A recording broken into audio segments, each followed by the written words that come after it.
Good afternoon, everybody. My name is Fred Streefland, and I'm the Director Cybersecurity and Privacy of Hikvision for EMEA. And thank you very much for attending this webinar. In this webinar, I'm going to talk about the GDPR and the Hikvision temperature screening solution. And of course, I will answer the question, what about privacy? Because that's the hot topic, as we mentioned. So let's start this presentation. This presentation is being recorded, and I have a request to all of you. If you have any questions, please use the Q&A function in this Zoom, and after my presentation, there's plenty of time to answer the questions that you put into the Q&A. So if you have questions, please put them into the Q&A, and otherwise, of course, you can always ask questions afterwards by using my email address. And let's start this presentation.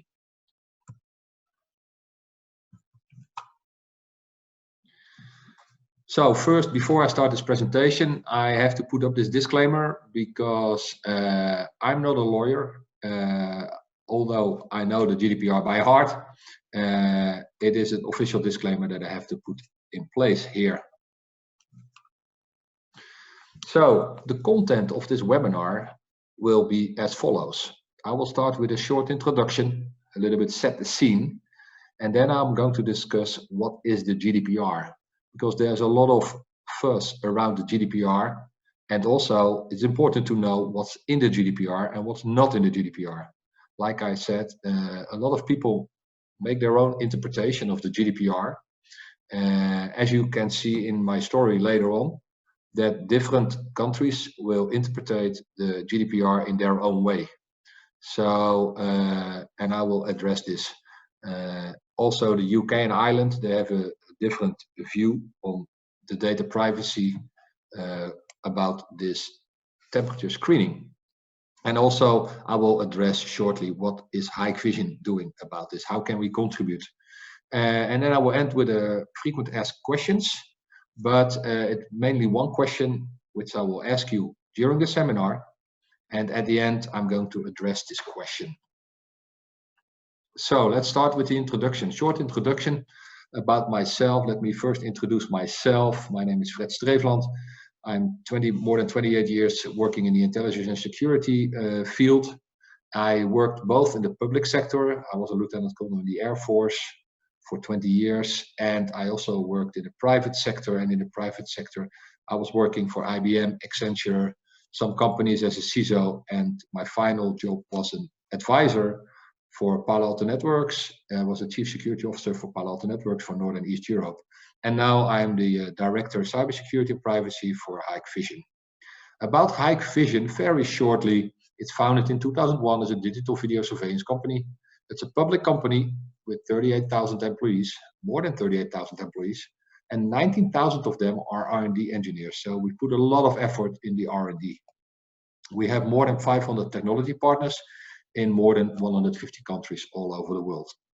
I'm not going to dive in the depth about myself or Hikvision, but again, if you have any questions, please put them in the Q&A. Introduction about temperature screening. Well, temperature screening is basically done by our cameras and the artificial intelligence which we put into the cameras, the thermal cameras. And what you can see is that the principle of this is that we can detect things that have temperatures above absolute zero. So, and in this case, we are detecting people and also the body temperature of people. The thermal camera can convert IR radiation into values. And if you look at the application itself, the camera that can help to detect people with an elevated skin surface that may indicate the presence of a temperature. So we always say that it's temperature screening, it's not fever screening, as some people mention. Call those cameras, it are temperature screening, because it's not a guarantee that if the temperature is elevated, that this person has fever or has a disease. So that's important to know. However, it is helpful if you want to use this temperature screening for travelers, shoppers, visitors, and office workers. And that's what we also see. We see these cameras used in all those areas. I also know that it might be interesting for hotels to do a temperature screening to guarantee a safe environment in this case in a hotel or in a shopping mall or in a hospital. And those are the locations where we see the cameras being used. The advantages of this camera is that it provides a high efficiency, because this camera is replacing basically a person who come over to you as a visitor and measure your temperature with an ear temperature device or with another medical device. And in this way, you don't have to come close to this person, because you can start from 1 meter and more than 1 meter away. You can start seeing the temperature of this person. So it provides high efficiency because it can measure or detect the temperature of a person walking into the view of the camera, and it allows also screening large number of people at the same time. So it can go up to 30 people at the same time. But what you see is that normally this camera is being used at an entrance. So when people come in, their temperature is being screened. And based on the temperature screening, actions can follow. And I will go in details about this. So this is about the temperature screening. What it is, it's a camera that can provide two pictures. One is a thermal image, as you can see on top of this, on the right side on top of this slide. And the other one is the normal video, but still also with the camera at the height of the face of the person, and at least the measurement. So if we have those camera solutions, what happens? Well, what we've seen is that there's a lot of discussion about this. It is a hot topic, also because of the COVID-19 pandemic, which we are currently facing. So, and what we've also seen in the news, that in this case, the European Parliament decided to require masks at its buildings, but also do temperature checks at the entrance.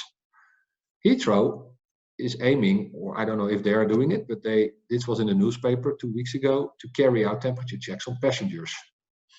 UK commuters may ask to check temperature before traveling. Another media post. And finally, also in Ireland, coronavirus in Ireland, temperature screening is also a topic for discussion. So this is what we see in the news. However, what we also see is the privacy aspect. And now I come to explain you why the GDPR is so relevant in this discussion, because a lot of people ask, hey, is this allowed? What about the privacy? Screening temperature, is that allowed? And in order to answer these questions, I've decided to just say and explain what is the GDPR. Because the GDPR is an EU regulation to protect personal data of individuals. It's said it became in effect 2 years ago, and it requires technical and organizational security measures that account for state-of-the-art to ensure a level of security appropriate to the risks. So basically what they say here is that the GDPR is there to protect the people and to make sure that the data is being handled in a very secure way. And the interesting thing about the GDPR is that it applies to all organizations that are established in this case in the European area or in the UK, and organizations outside this area, but also processing personal data. So if you have an American company or a Chinese company, it doesn't matter, as long as you, as a company, are handling data of EU citizens, you have to comply to the GDPR. So although the GDPR is European, it applies to more companies and not only European companies and organizations. So that's very important to know.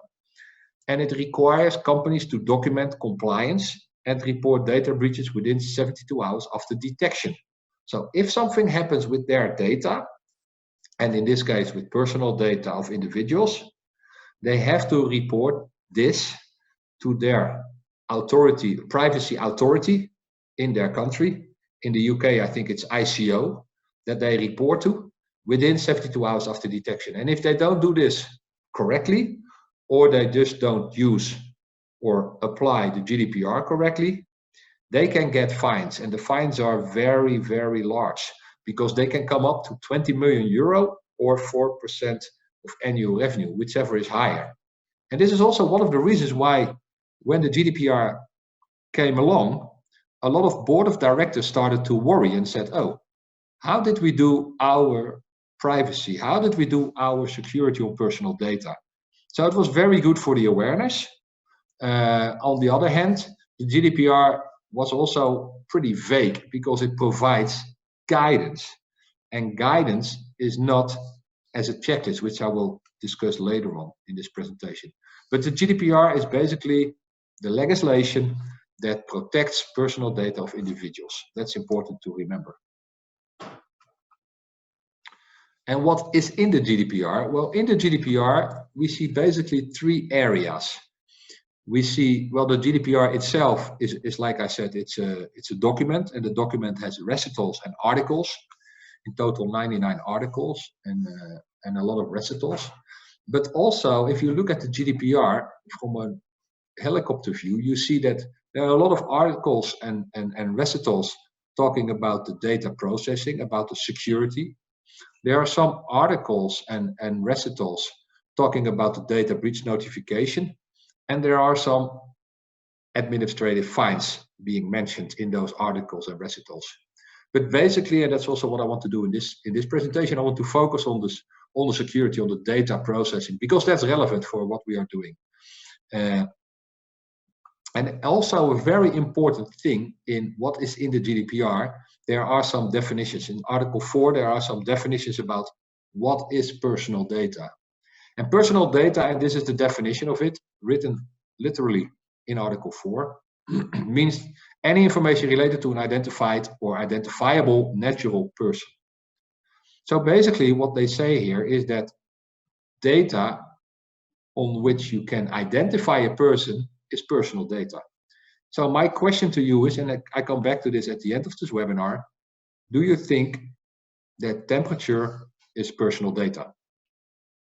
Think about it, and I will answer this question at the end when we go to the frequent asked questions.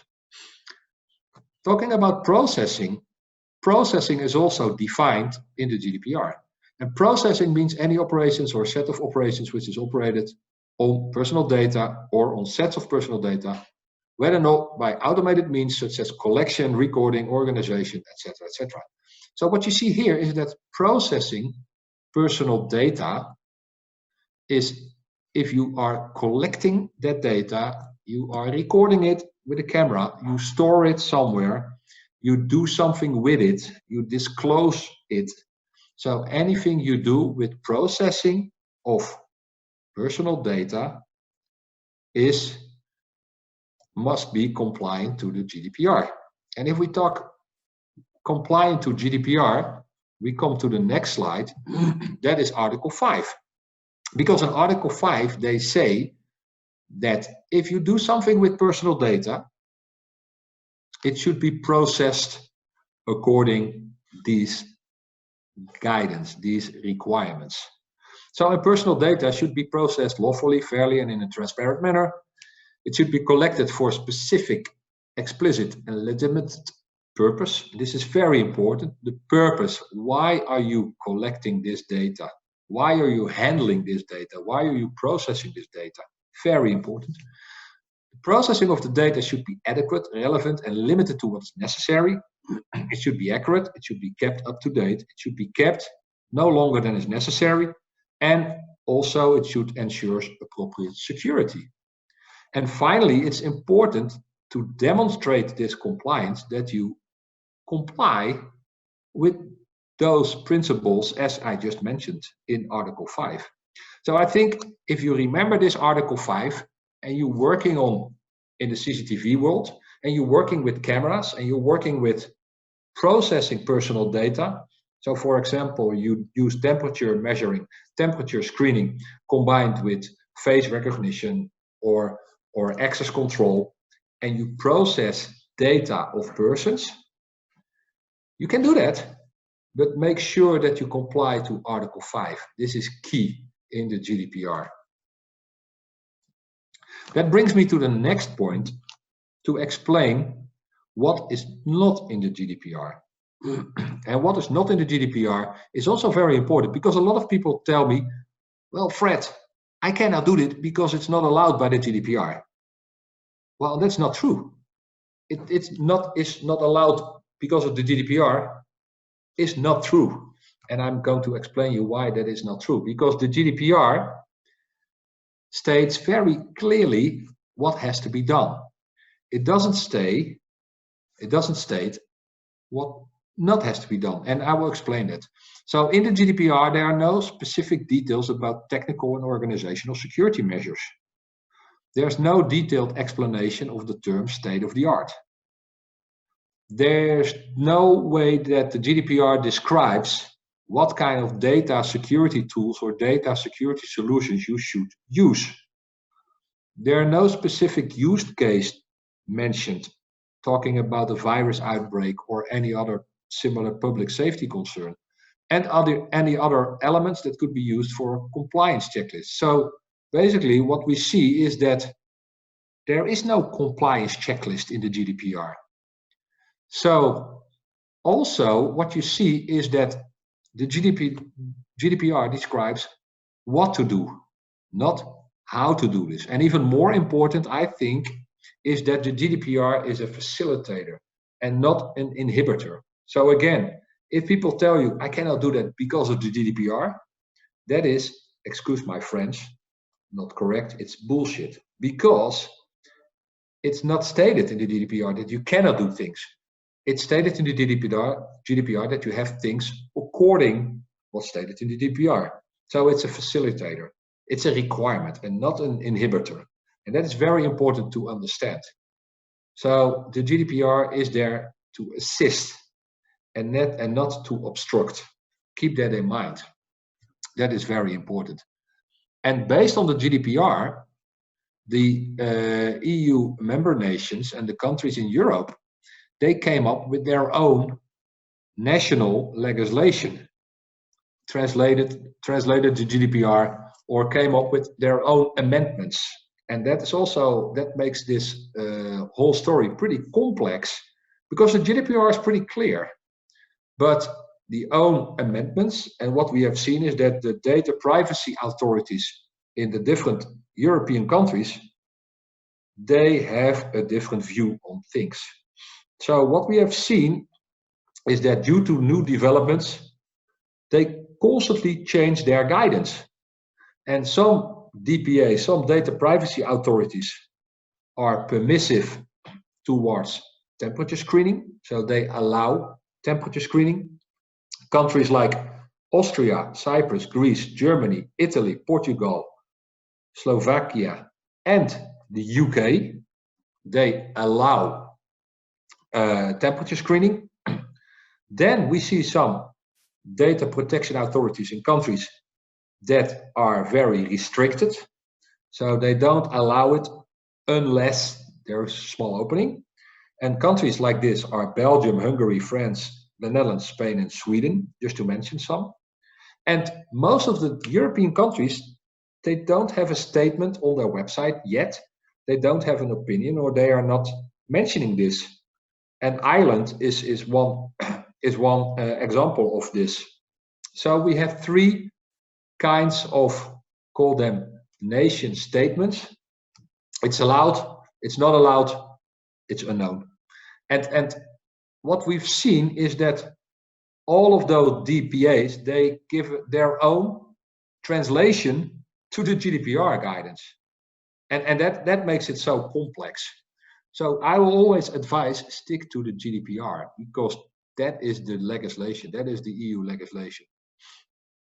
And if you see what Hikvision does about this, well, Hikvision as a global market leader, is committed to developing technology solutions to help to ensure the protection of personal data and compliance with GDPR. We also have to be GDPR compliant.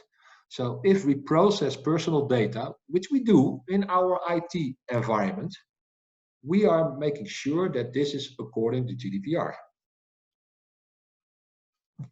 We take our responsibilities as they relate to information security and data protection by design and default very seriously. We are constantly working to expand our knowledge and experience from a GDPR and information security perspectives.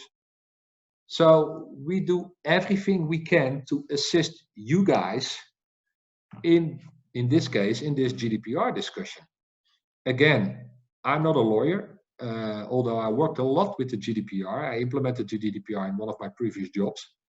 But our role is to advise you on what's going on how does the privacy matters in this temperature screening solution.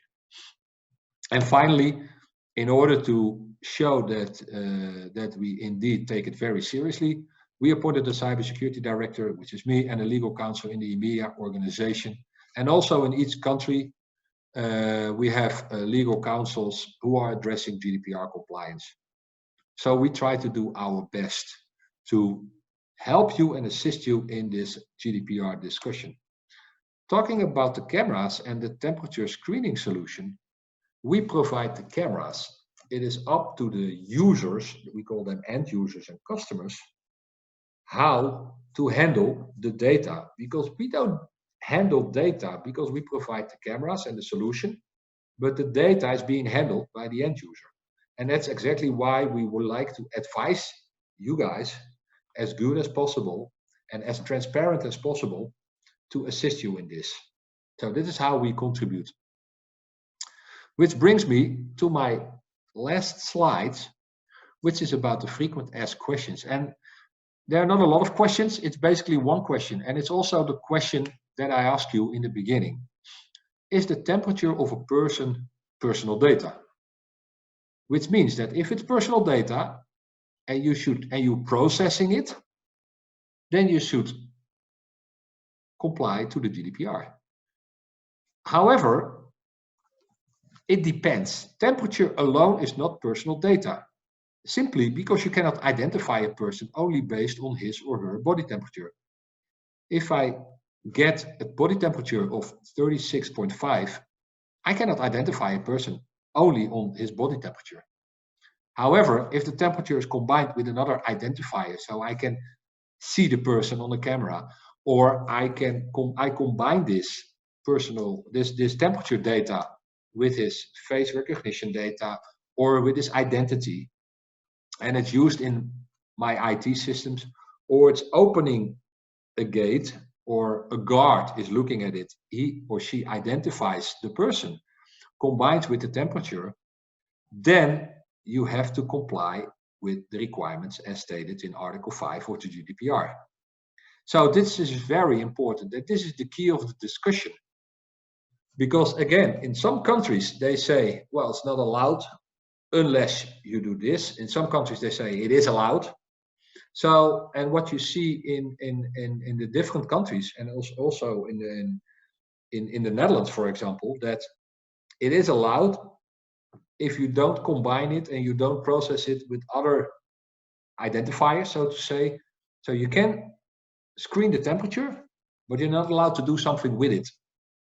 Otherwise, you have to comply to the GDPR. But still, I don't see that as a problem, because as long as you comply to the GDPR, which I explained to you, it's Article 5 mainly that you have to keep in mind, then you are in good shape.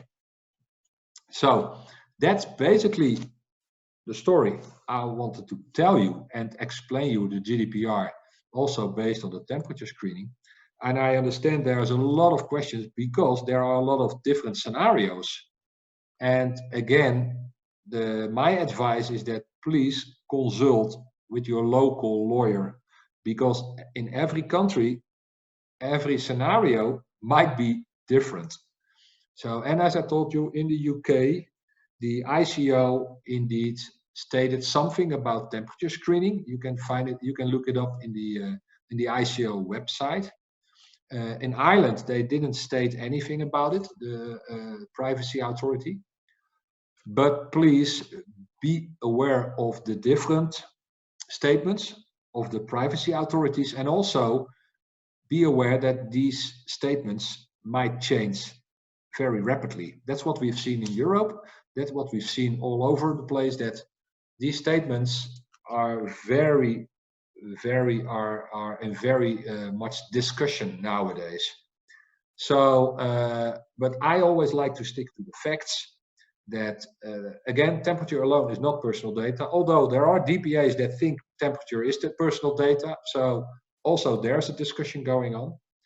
And what I always advise you is to, first of all, respect privacy. So make sure and also make that known to people that you respect privacy.